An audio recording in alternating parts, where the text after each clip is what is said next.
I'm a baby boomer. I was born just after the war. We've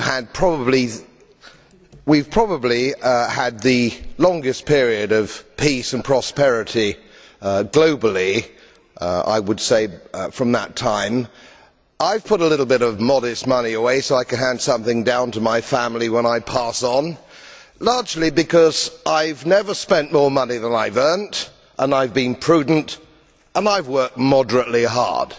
Now, it always seems to me as a complete surprise to politicians how countries get in debt. Let me explain, because I don't think you really understand it. It's because politicians consistently spend more money than they raise in taxation, more money than they can possibly raise in taxation, most of which, in point of fact, they actually waste.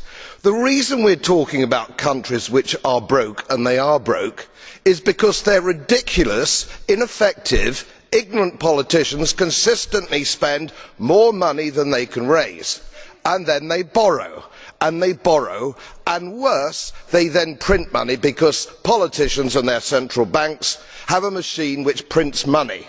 You do that as a private citizen and it's a criminal offence. You would go to prison for doing that, and politicians and their central banks do it all the time.